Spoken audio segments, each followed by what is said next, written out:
Welcome to the Fabricators Coach podcast, and we believe that every fabricator deserves to have a business that not only makes them money, but also gives them time to enjoy it. In each episode, our goal is to share real information that you can take action on and use today, information that, if you will use it, can help you reduce the chaos in your business, help you make more money, and help you get your life back. Well, welcome everybody here on Thursday. Appreciate y'all taking some time out of your day. Glad to have you here. We've got probably 2 dozen folks signed up. We'll get anywhere between what we have now. We may get a few more that'll show up, but we'll see how that goes. What we're going to do today is we've got kind of a unique setup. We're going to cover, as usual, our latest article out of the Slippery Rock Gazette, which you can get a copy of at fabricatorscoach.com. Select the blog item and blog menu selection and download there. Or you can go to slipperyrockgazette.net and read their current issue, and you can pick this article up. Plus, they've got a great archive set up where you can go through and read all your past articles there. So this article is from first of this month, and it's called "So You Want to Sell Your Business?" And appears we have struck a nerve somewhere. So we've got a lot of folks who are interested in talking about this and looking at this. So we're going to dive into it. The way we're set up with this is we've got basically about, there may be 30 minutes of prepared content, but this is really more of a discussion than a presentation. I've got a guest, Coker's in there with us. We'll introduce in just a minute, but this really is designed to be some peer-to-peer learning. You folks will have some questions. Some of you may have some experience along the lines of today's topic. So we'll be, doing a little bit of presentation, also asking a lot of questions. And as we ask questions, if nobody answers, I'll call on you. So get ready for that. You can run, but you can't hide. We've got we've got this set up for 60 minutes, but as usual, we'll stop at the top of the hour, and then we will just leave the meeting open for another 20 or 30 minutes in case somebody else has got some specific questions and things like that that they want to discuss, maybe one-on-one. So we do that as just a way to kind of help you out a little bit. One of the things we also do is we convert these webinars to podcasts. So we'll go through and re-listen to the recording afterwards. Anything that sounds maybe a little personal, a little confidential, we'll edit those out. So don't worry about things like that. Reason we do this, folks ask, well, why do you put the time and effort into the articles and the webinars and podcasts and all that? I truly believe that it's important that your business not only makes you money, but also gives you time to enjoy it. And the way to do that, if you're struggling with it, is to find time to work on your business and not just work in your business. And so we do these webinars to give you some suggestions on how to do that. So hopefully they're helpful for you. Before we get into the content here, let's do some introductions. And I think the first introduction really, we've got a guest co-host who also helped write the article, and it's Chase Busenbark. Chase, you want to take just a second and just introduce yourself for the folks? Absolutely. Thanks, Ed. My name's Chase Busenbark. I come from the stone industry for my entire life. My family's owned a fabrication shop close to around the St. Louis, Missouri area for the last 22 years. And I've been fully involved up until the last couple of years. I started doing business brokerage, which is, essentially helping business owners whenever they are ready to sell their business. And that's currently what I'm doing, Ed. All right. So you're a certified business broker, right? That is correct. Okay. All right. Great. So let's dive into the meat of this thing here. We tried to let me back up. For those of you that haven't been here before, quick introduction for me. Obviously, I'm Ed Young. I've got over 40 years experience in manufacturing, business ownership, and coaching. I've worked with literally hundreds of companies in a lot of industries, including this one. My first project in this industry was over 20 years ago. I've owned my own brick and mortar business, so I understand those of you who are owners, how lonely it can be at times as that one person on an island by yourself, having to be responsible for everything. I also ran a countertop shop for a few years, so I think I've got a pretty decent feel for the business and the industry, and I've dealt with a lot of the challenges that a lot of you folks are dealing with every day. So, again, welcome and thanks for taking time out of your Thursday. In the article, we start talking about the topic of selling your business. There's a lot of things you can get into. So we tried to hit kind of the top 2 or 3 key items. And I think one of the biggest ones that, at least from my experience talking with business owners who are actively selling or who are, getting ready to make that decision to sell, is answering this question: what's my business worth? And one of the reasons I think this is an important topic, not just for the obvious reasons of you want to sell it and get some money out of it, is that it seems like every time I have this conversation with an owner, it's not a happy conversation. And the reason is I think folks don't understand a lot of times how a business is valued. One of the most common ways to value a business is just take net earnings, multiply it by a number, and you get a value there.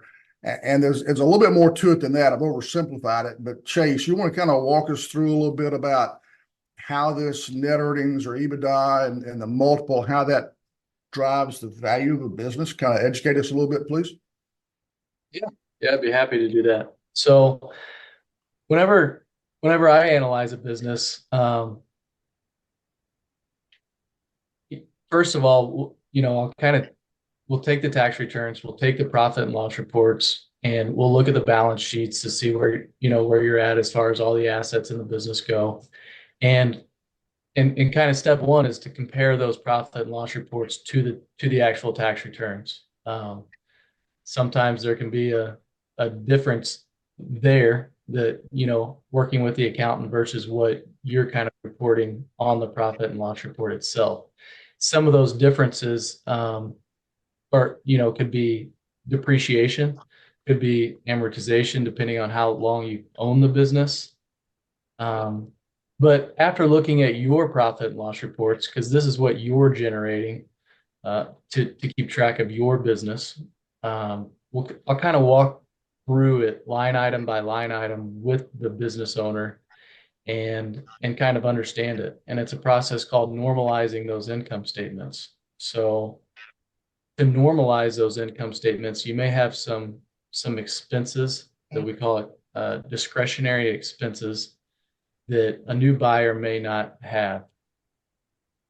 So some of those numbers could change, and sometimes there are multiple business owners. So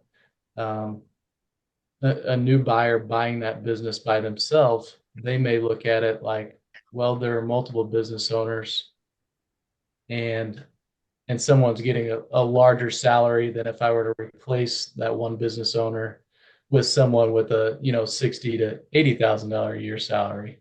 So kind of, and I don't want to get right into the weeds, Ed, right off the bat, but just taking those numbers and valuing it from a couple different standpoints, right? It's good to analyze it from a couple different ways. So we'll take those EBITDA values that you referred to, Ed, earnings before interest, taxes, depreciation, and amortization, and kind of put a multiple on that. And then also on top of the EBITDA values, add back in owner's wages. So, and then that's kind of a separate multiple, and compare those multiples. So, okay. So what are some, so basically we're taking kind of the net earnings, doing an analysis on that and kind of normalizing that because each business has got some different aspects for how they handle their money. And as we all know, business owners, we're trying to do things to minimize our tax impact. So you kind of factor that in there when you look at what the earnings of the business are. But then we've got to multiply that by some number. So Chase, what are some typical multiples that you see in the business, just to kind of give everybody kind of a bottom line before we get into the details of the multiple? Yeah, absolutely. So what I see primarily is probably anywhere from 2 to 4 times on the net profit. Okay, so if you got a business that's making a profit of, say, $500,000 a year, just to pick a number, then the business could be worth somewhere between 2 to 4 times that, which is $1 million to $2 million a year, is what you would look to receive for the business. Is that what we're saying? That's correct. Now, Okay. it's a lot more simple with businesses out there that aren't nearly as asset heavy as what this industry is. Okay. So, if they don't have a whole lot of assets, that multiple becomes much more justified, what I found, to a business owner, because their investment hasn't been quite as heavy, on the front side throughout the career of the business. Um, in this industry, we all know that, you can keep investing, and then even after you've invested, you could feel like you could invest more, and that'd be a benefit to you, make your life easier on a day-to-day basis, right? And then not to mention, the inventory values as well. I think if everybody had the dream shop, would be to have a lot of inventory with, 90% of the colors out there, to where once they had the customer in their shop, they didn't ever have to send them anywhere else. So, and not to mention, if anything were to go wrong in the shop, well, now we can go job costs another slab to the job, and remain production on that job, so we can get it out on its installation date. All right. So before we get into the details of multiples, has anybody had a formal valuation done of your business? Any of you guys? No, have not. Okay. All right. So this may be new information for pretty much all of you then. All right. That's good to know. Yeah, I'm a no. Okay. So Chase, let's talk about some of the things that drive the multiple. There are a number of factors in there. You talked a little bit about inventory and capital and that sort of thing. How do those affect the multiple? If you've got a lot of inventory and a lot of machinery, do you add the value of those to this net earnings times multiple number that you get, or does it just simply influence the multiple, making the multiple higher or lower, respectively? No, that's a good question, because that multiple number gets thrown around a lot of different ways. And sometimes people are referring to the gross revenue, so the overall volume of the business. Sometimes if you've spoken with a business owner that's talked about a multiple and it's really high, it may have included inventory, and all the equipment plus the profit. So, Well, I'm trying to figure out how things like the inventory you've got on hand, your capital equipment investment, things like that, do they just impact the multiple? Or do you take earnings times a multiple and then get a number and then add the value of the inventory and the equipment? right. So, again, in this industry, like I said, it can be a little bit more difficult than the average industry, because most industries may not be so asset heavy. So you can take that multiple, multiply it. Now that number appears really good in comparisons to what the assets are. So So you're kind of looking at the inventory and the equipment as part of what drives the business earnings and drives the value. So it becomes really kind of part of the multiple, it sounds like. 100% right. Okay. Without those assets, you're not creating the cash flow of the business, and maybe not without the inventory. Okay. The inventory a lot of times has changed, even from whenever the business is taken to market, in comparisons to whenever, say, 3, 6, 9 months down the road, whenever the sale is actually taking place. That inventory could potentially be fluctuated at that time frame. Okay. But yes, if you have machines, if those assets are driving that multiple. All right. How about if the owner also owns the building and the land? How does that factor into putting a value on the business? Yeah, that's a great question. I think it's great practice. If you're leasing the property, it's already going into the expenses. What a lot of business owners that I see do, they own the real estate as well, and they may have a, 500, 1 million, $1.5 million piece of real estate. And so to put that into perspective, it would be, it's good practice to take what a market rent rate would be on that real estate and have it as an expense towards the business. So, and that'll give you a lot clearer picture as well. If a buyer were to come in, purchase that, and let's say hypothetically you wanted to be the landlord and you wanted to keep that real estate to sell the business, you're going to want to charge them something. If you're not doing that yourself, then it's not affected on your, on your personal books.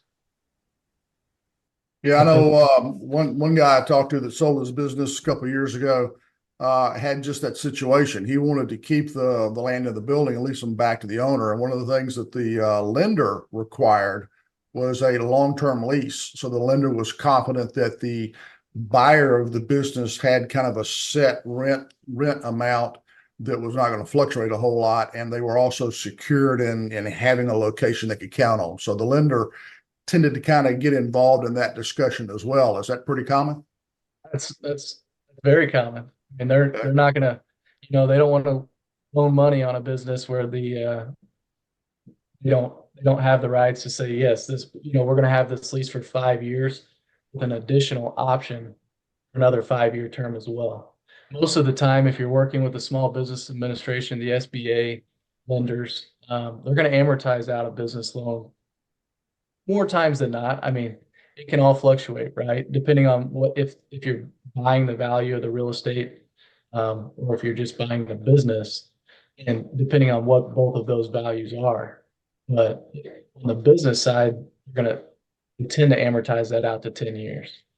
If the real estate is over 51% of the overall value, then what they'll do is kind of take a weighted scale and say, okay, so if I have the overall transaction, let's say it's $2 million and $1.5 million is the real estate, 500 is the business, then maybe we'll amortize that out to say 18 years, 20 years, depending on what that scale is.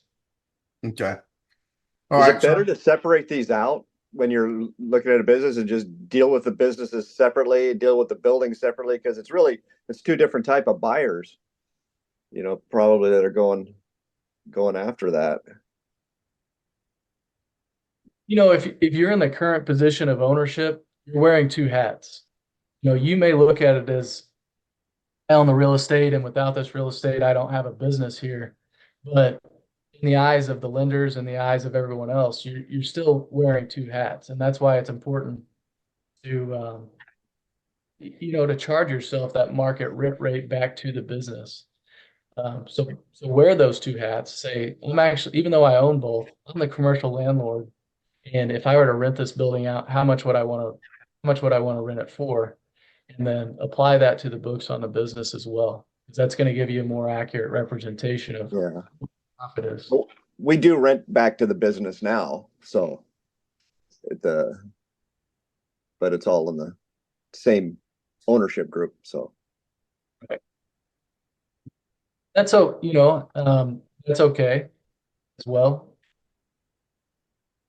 If you have an idea, and then kind of getting outside of just business value, but typically real estate income is, taxed at a lower rate than what your ordinary business income would be taxed at. So hypothetically, to separate those entities, this would be something you'd want to check with your CPA on, but might be able to save you a little bit.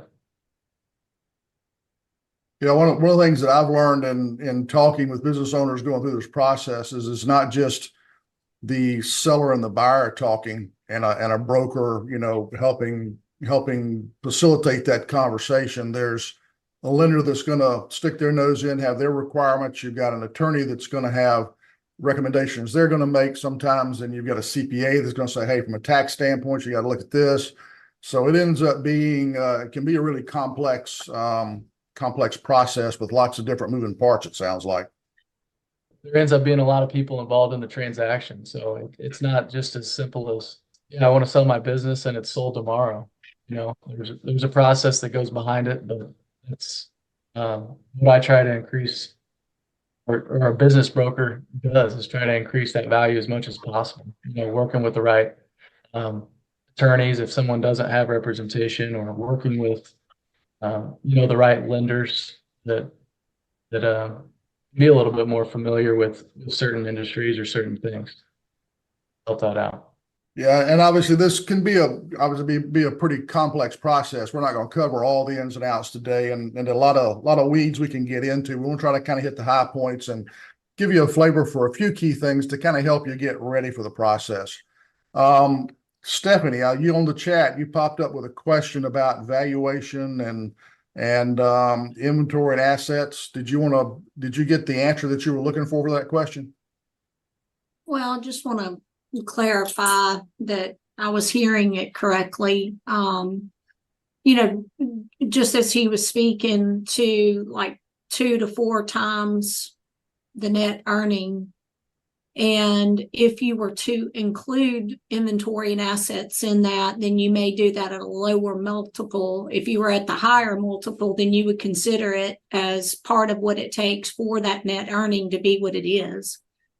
And just making sure that I understood that correctly and clearly.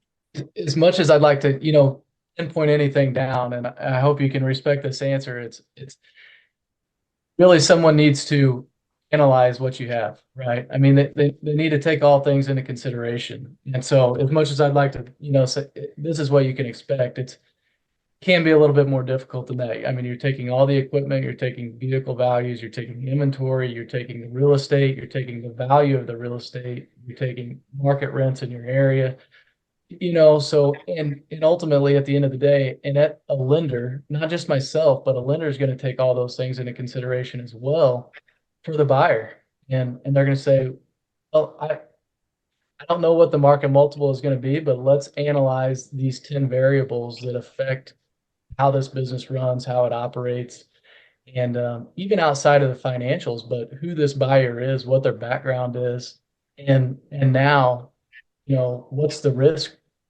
or reward for them to loan out this money, and what is that number? So after all that being said, they're taking a debt to service ratio on what is the cash flow of the business and what is the debt going to be to service everything that I'm going to be purchasing.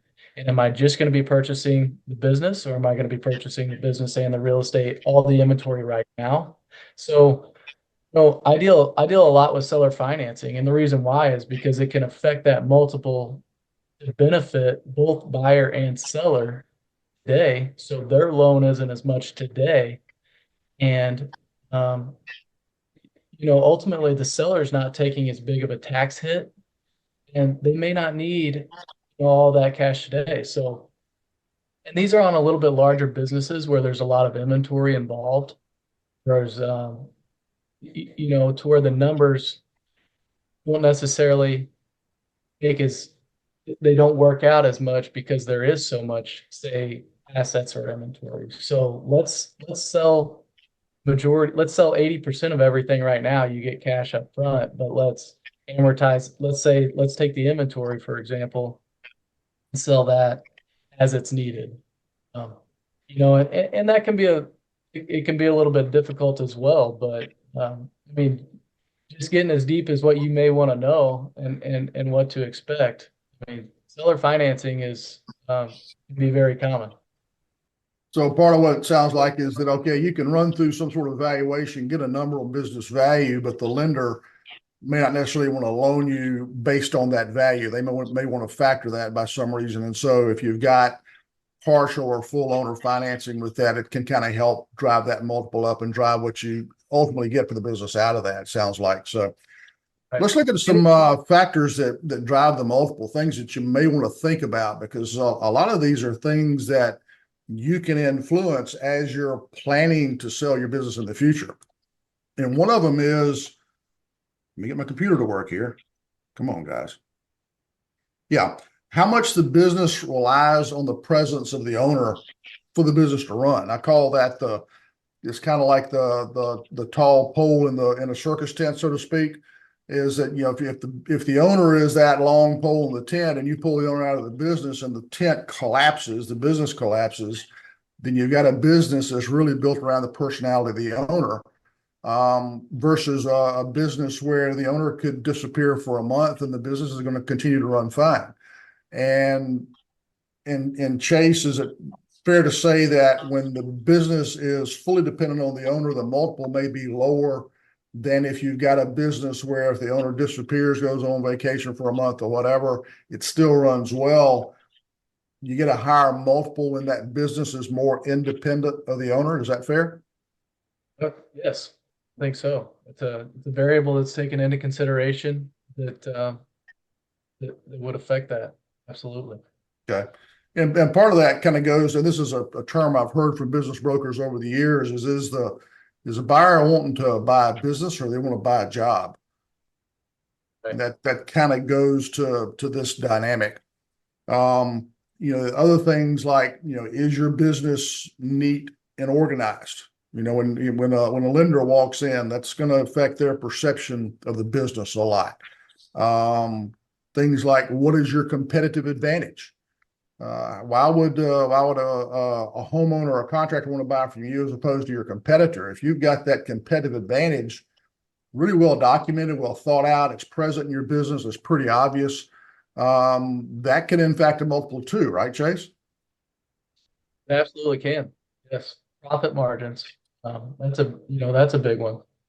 Business may be doing less gross revenue, but profit margins may be double to triple what other businesses. Yes. Yeah, it's pretty typical. I like to. This is kind of a loose number. It's not firmly researched, but typically, 10% is a fairly common net in this business.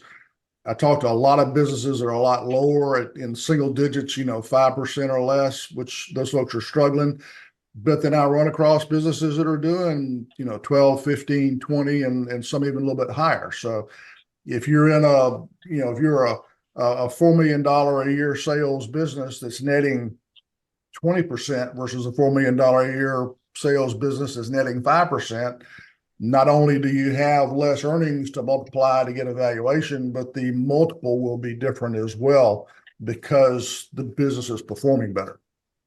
So you kind of alluded to some documents that are needed, Chase. One of the things that, as I've talked with folks that get ready to sell the business, they've been really kind of surprised at how much documentation the seller needs to pull together. And I've got kind of a list here. I'm going to put them all up on screen and just kind of let me get them up on screen, then I'll let you kind of talk to them if you would. So there are a ton of documents that are needed, and I definitely think it's better to prepare those documents on the front side prior to taking your business to market. One of the biggest reasons why would be just the organization and having those items ready whenever you have a serious buyer. They have, whether they're working with a CPA or who it is, and then to speed that process along as well. What you do not want to do is have a couple people interested. They say, I would like to gather these documents, and it takes you an additional 2-3 weeks, a month to prepare those. So I think it's always better to prepare on the front side before actually moving forward. So monthly P&L statements, these are the income statements generated typically by your accounting software that you have in the business there. And these are typically, you need 3 years. And depending on how those industry trends are, you may want to have 5 years. And the reason I say that is because we just went through COVID. There's been a lot of businesses that have varied in those trends, those income trends. It's affected some businesses in a good way, and it's affected others in a not so much good way. So depending on those situations, the banks may say, hey, we'd like to gather another year or two on top of the additional 3 years. Same for the balance sheets. 3 years on that, typically 3 years on a tax return. And they're going to take all of those and kind of balance them against each other and make sure everything lines up, right? Correct. Compare the P&Ls to the tax returns and kind of compare all those numbers together, which is what I had mentioned a little bit before, and see how separate they are. Generally speaking as well, the tax returns, sometimes banks will actually have you fill out a 4506T form, which is not just the banks pulling your tax returns from me or from you as the business owner, but actually pulling those from the IRS. Say these are what they reported as well. So, and generally speaking, more times than not, the banks will use the tax returns as part of the income.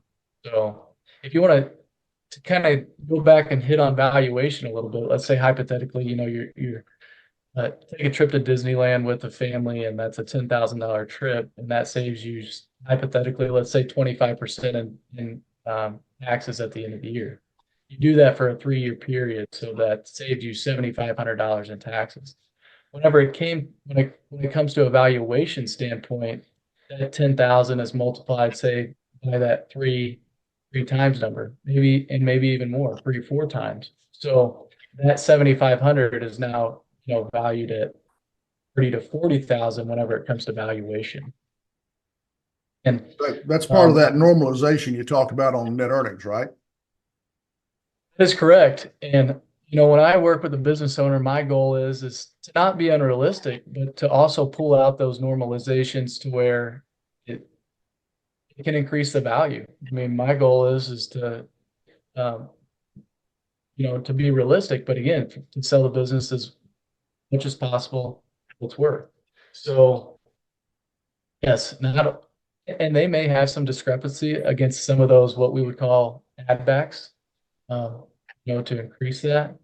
Because what you show on the tax returns bottom line will still add back, owner's salary, depreciation in the business, say owner's health insurance, if you're running that through the business, all those items that the new buyer may not have as expense towards the business. Now, one of the things that I've run into, not often, but I've heard it can happen, is that you've got a business owner owns a fab shop, they own the land of the building, and then they may also own maybe some commercial property that's adjacent, and so they've got that as an investment. And when you start pulling the P&Ls, the balance sheets, tax returns, that sort of thing, you find out that all of this is lumped together. The owner's selling the fab shop, but he doesn't necessarily want to sell that other commercial property or some other business entity that he's kind of rolled up under one umbrella.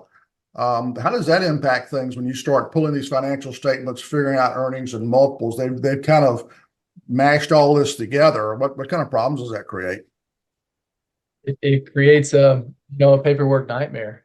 Nothing's clean, nothing's legible for everybody that's going to be analyzing this, and that could be up to how many different people. It could be multiple, myself, a broker, a different broker that you're interviewing, the banks, and maybe a buyer is going to have, interviewing a couple different lenders as well. So they have 2 lenders involved, the CPA that's working with them just to kind of say, hey, can you mind to double check this for me? If it's not legible, it becomes a very difficult business to sell. So that's why having those clean financials is very, very important. And it may sound like a lot. No, I don't need to worry about it. But if if you're considering selling the business, it's very important. So what I've actually done with a lot of business owners, and they've been running everything as a combined group, all their different income streams into, say, the business. They've actually had to go back to the CPA and separate out all those documents. And the CPA has gone through their bank statements for the last 3 years and regenerate accurate profit and loss reports. So and now there's a separation between the profit and loss reports and what you actually showed on the tax returns. So it's cleaner now, but it's still not quite as clean as if it was done right on the first time, and now the tax return is based off of that, whatever it was done the first time. Yeah, so that I would imagine that when there's a letter of intent, and we'll talk about that process in a minute, where a prospective buyer wants to start looking at the valuation of the business and looking at all these documents, and then a lender takes a look at it, and all of a sudden you've got to do a pause, sort all this stuff out, regenerate P&Ls, balance sheets, et cetera. I would imagine that probably causes a lender probably some pause and could possibly affect what they're willing to lend on the purchase, right? That's correct. Yeah. So these are really, when you start looking at this documentation, these are things that as you are looking down the road of selling your business, getting all the stuff in order today, so that if you're thinking of selling 3 years, 5 years, 10 years down the road, saves you a lot of hassle, saves you the additional expense of a CPA or somebody sorting all this out, and can impact what the final selling price of the business is and how easy it is to put the deal together. So those are really critical, and it's part of the planning that I like to encourage owners to do when I'm talking with them about, if you're looking at exit strategy anytime in the next 5 years, give or take, this is what you got to have set up. I still get shocked with even $5 to $10 million fabricators that I talk to that just don't do monthly P&Ls. I get shocked when I run into that, and so folks who are not doing that at all have got to start doing that, because trying to recreate those after the fact are expensive, tough. You can't get it right, and it will impact the value of your business and what a lender will own. So, all right. We got about 15 minutes left. Let me do a quick pause. I got some additional thoughts to kind of wrap this up, but before I do, let me see if anybody's got any questions. We've thrown some lingo around. We've covered a lot of stuff. Any questions you guys have got? Anything that's not clear, we need to go back and clarify.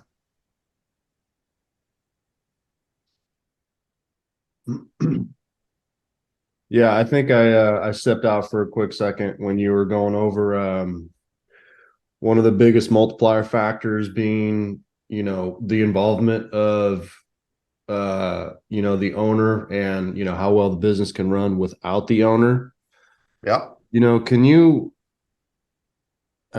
just expand on that for a quick sec and really, what that looks like, for smaller shops, sub 2 million shops that, where the owner's pretty much doing most of the heavy lifting all the time. How does a guy like that, prepare to, ever, look at selling?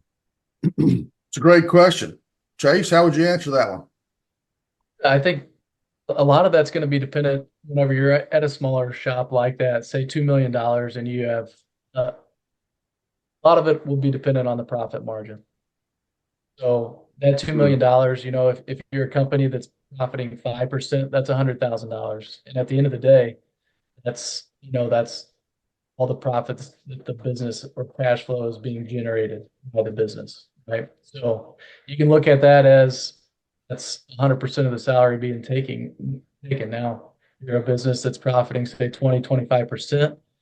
And you can hypothetically say, if I wanted to replace myself with a position and they're going to do, 80% of the work that you're, say, putting in right now, 100,000, that profit is 20%. Well, now there's a lot of money left on the table to say, yeah, I have someone that's doing my job and I kind of still oversee everything, but I'm not the guy that's doing the sales and taking that sale, going out to template the next day, programming the job, and then ultimately pulling in for installers as well whenever they're not, showing up. So if you've got a $2 million business and netting 5%, that's going to be it's a tougher sell. It's also tougher from a valuation standpoint. But if you got one that's netting a $2 million business netting, say 20, 25%, then now you've got a lot of additional cash that a prospective buyer can say, all right, I can take some of that cash and hire a salesperson, hire a templater, and I can learn to run, the day-to-day ops part of the business and eventually work myself out of it. There's a little more for a potential buyer to work with than if, say, the business is only netting 5%. Man, are you looking at, does it matter if on your reporting, are you looking at cash basis or accrual basis, or does it matter? The majority of businesses in this industry are accrual basis. They're not pizza shops that come in, they give them cash today, and then they walk out the door and the job's done. They'll give you the deposit, and it's so the majority of these industries are accrual basis. Well, It says on your and when you're looking at 3 to 5 years of what are the patterns for the business, which is part of what you're looking at with all this financial analysis and all these financial statements, they're looking at the, what's the long-term trend. So cash versus accrual is not quite as critical when you start looking at that. Courtney, you look like you raised your hand. Did you have a question that you wanted to ask? Thank you. Yeah, I did. So I just had a question about net earnings. The way we do our business, we're a corporation, so we pay ourselves, a W-2, me and my brother, but we do take draws from the business, and ultimately that kind of comes out of the net earnings. So when you're using the net earnings to, as part of that calculation, do you subtract those draws first, or do you leave those in when you calculate the net earnings? So it sounds like you're an S corporation, filing as an LLC as well? Yeah, we're S corp, yeah. Yeah. Okay. So there will be on your tax return, there will be I believe it's a K1. Yeah, K1, yeah. Yep. And that just shows the distribution of the owner's earnings on there, which will be factored back to a term called seller's discretionary earnings, which are EBITDA plus the owner's earnings. It'll still be taken into consideration at those distributions. Did I answer that right? Yeah, that makes sense. So I get it. Yeah. James, going back to your question as well. So sticking with that $2 million company, staying with that $2 million company, it's an S corp, and let's say there's 2 owners, and those owners, again, they get a salary, the health insurance, and all of that. How is that figured into that bottom line? Is that added back in, or? Yes, it could be added back in. One way to do that would be to take, depending on what the owner's salaries are, if they're above, market value, to replace that owner as a normal employee, then the difference, could be added back in. And if those employees if the owners didn't need to be replaced, let's say there's systems in place that, they're just kind of there, able to leave for a month. So it's not really a replacement thing. Does that become more valuable then, as far as those salaries? Yeah, I mean, if you can prove that you're not working in the business a lot, there's a ton of profit left over, you're paying yourself a certain amount of money, and the business is still performing very well, and I definitely think it's going to be more valuable. A lot of that's going to depend on the buyer as well, right? So everybody could have a different viewpoint on the situation. Sometimes they may be from the industry, and sometimes they may not. So it could affect how a buyer views the business as well. That's not just for this industry. That'd be for all industries. How do you find that buyer? Especially if you're in a small market, you don't want word out there.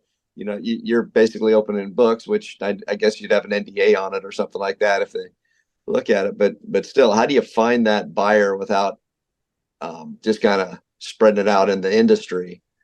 And that's a great question. Let's say this is probably what brings the majority of value to what a business broker does outside of marketing it on, say, the MLS and just publicly marketing it, right? Business brokers don't tend to do near as many deals as what a residential real estate agent would. It's much more time consuming. I work with a larger company called First Choice Business Brokers, and I think our database is, they say it's millions of people. So depending on what what industry you're in, you can do direct mail marketing. You can do email marketing. We market it to different business platforms. People are actively looking to purchase a business. And as far as the confidentiality side goes, create three different steps. So just kind of like a one-page business overview. And it won't have the business name, the location, anything like that, other than a general location. And the general location will even be signed off by the business owner when taken to market, um, as to how I'm going to advertise it. So, for instance, if you're in a super small market, you may want to market it to 3 or 4 different counties as opposed to one city where there are 30 different fabricators. 4 It counties may is not our be as entire state. right. I'm guessing there's not too Hawaii's many a- shops in Kauai. Yeah, Hawaii's a little unique in that respect. Yeah. Right. Although, you advertise a Hawaii business for sale on the mainland, that could have its own draw in itself, couldn't it? It could. Yeah. So I think sound like the short answer is that because, if you're working with a broker, then the broker has got mechanisms for making that business visible, helping advertise it. And Chase, it sounds like you guys have got ways to do that to sort of protect the identity of the business. So, a guy like Norbert's not too worried about his customers running and, jumping ship, or his employees jumping ship, right? That's the overall goal. Yeah, Yeah. I mean, that's the goal depending on what situation you're in. So do you guys work like typical real estate, where they do with 6% commissions, and which are everything's negotiable? What are fees normally on business brokerage? Absolutely. So I work off of kind of a sliding scale depending on what the value of the business is. And typical fees, I would say, uh, range from say, roughly 6 to 15%. And kind of right there in the middle is, I would say, the majority of the time. All right, we're getting close to our top of the hour. I would like to kind of wrap up the first hour, and then again, we'll keep this open for 20 or 30 minutes. Let me hit a couple of just a few closing thoughts to kind of round this out a little bit. So one thing I think it's important is that typically buyers are more educated about this process than sellers.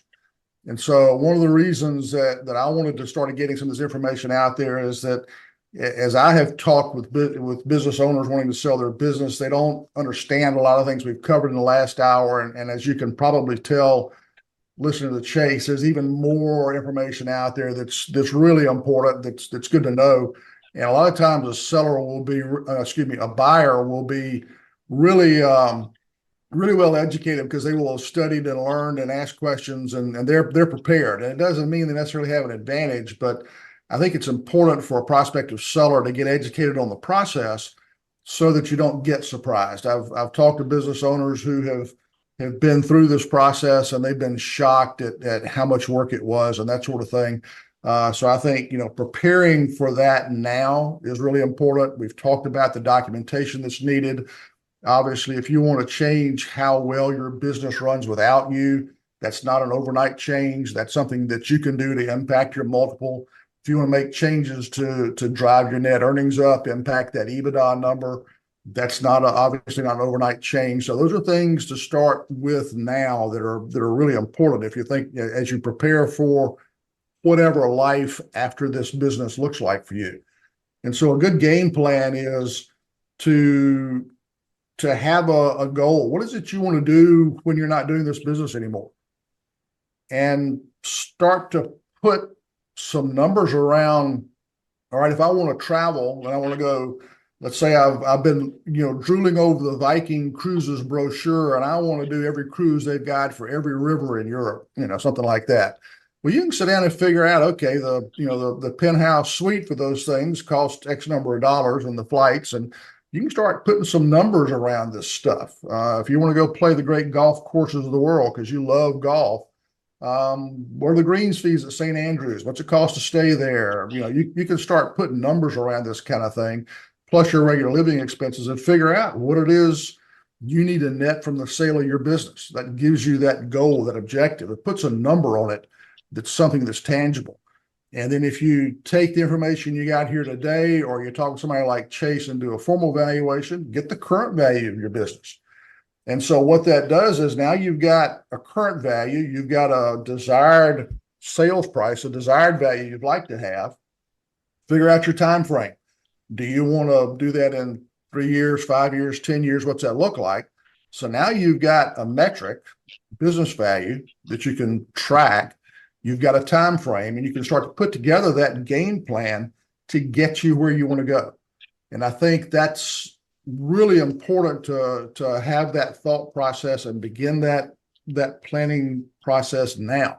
That's really critical, because as you can tell, hopefully from the last hour, jumping into the sale of a business is much more complex than selling a house or a car, anything like that. It can take a lot of time, a lot of effort, and a lot of things you got to do, and you can influence what that sales price is. So that's important to look at. Something else I think will help you out as well is that, like I said earlier, we've only covered a few topics here. One of the things that I've done, Chase was nice enough to sit down with me, and we recorded 3 podcast episodes where we kind of did a deeper dive into some of these factors in those podcast episodes. If you hit they're on fabricatorscoach.com, and they're also on any of your normal podcast platforms that you listen to. If you hit the Fabricators Coach podcast, you can pick these up. We preceded those 3 episodes with Chase by 3 episodes with a guy named Aaron Crowley. If you don't know Aaron, he owned a fab shop for over 20 years, sold it a couple of years ago. We talked through his experience in selling the shop and what he went through. He was almost totally unprepared, and a lot of the things we've talked about that could be challenges, he ran into those and more. Aaron's also the guy who developed the no-lift install cart, so you may have heard his name from there. But the 3 episodes from Aaron have already been posted, and then I think the episodes with Chase, I don't know the timing on those offhand, but I think the first one may be up, or if not, it'll be up in the next week or 2. And we're putting those out about every 2 weeks, so you can go through those 6 episodes, give you a good idea to get a little bit deeper dive. And then obviously, if you have additional questions for Chase, we've got his contact information here on screen. Let's see, we've got mobile and office numbers, and then you can see his email address is chase.busenbark@fcbb.com. And FCBB for podcast listeners is First Choice Business Brokers. So you can email him there and hit him at these phone numbers. But I want to, before I wrap this up, Chase, any final comments? I'd be more than happy to talk with whoever may want to do a potential value. I don't typically charge anything for this, to have the conversation, to analyze things, and just kind of give you, some quick feedback as far as that goes. I mean, to get into, real valuations and very, very in-depth level valuations. There's sometimes $1,500, $2,000 price points, depending, to do things like that. But I think the overall goal is that, if you're considering something in the next 5 years, is kind of do a check on the business and see where you would like to be. Ed hit on those points that what are you going to do after the fact? And, do you have a goal in mind? Which brings me to one of the biggest reasons that people sell is just because of burnout. They've been doing something for so long, and that's the reason why they're just ready for a change of life, other than the, what I would call the dismal Ds, whether that's partnership dissolution, death, disease, divorce, any other factors that kind of blindside you into selling your business more promptly than if you're preparing to sell. So I'd be happy to walk with you through those things. I think it's important to do a couple years, 2-3 years, and even, if you're still in the building process, 5 years out, so you can have that hypothetical number in mind. So one of the guys had mentioned that how are valuations affected? Businesses are typically sold off the historical cash flow of the business, which is where a lot of business owners, well, it has the potential to do this, and if I were to land this other cabinet maker, we'd have the potential to do this. I think the main thing that you should take away is if it has that potential, it's good to put that potential in place that you see fit prior to the selling your business, because then it will affect that multiple, and it'll affect the valuation of your business overall from a historical standpoint. All right. Well, thanks for that, Chase. We've run over just a few minutes, and I apologize for folks who've had other things scheduled, but do want to thank you for taking time out of your Thursday. Hope this has been helpful for you. If you've got questions, comments, you can contact either one of us. Again, thanks for joining us here on the webinar.